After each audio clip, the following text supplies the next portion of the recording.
Immunostaining is widely used in biomedical research to identify the location of a protein of interest.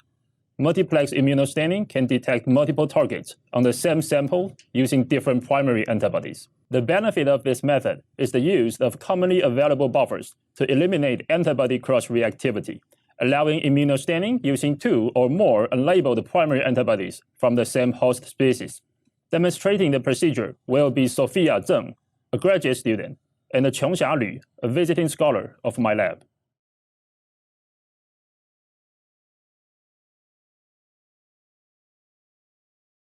Before staining, de-wax and rehydrate formalin-fixed paraffin-embedded slides with 5-minute immersions in each solution as indicated. After the second distilled water immersion, place the slides in 275 milliliters of boiling sodium citrate solution on the bottom of a pipette tip box with a lid. And place the box into a 700-watt microwave at 70% power for 8 minutes. At the end of the treatment, open the lid and allow the solution to cool to room temperature before washing the slides with 3 5-minute washes of fresh PBST in a Copland jar.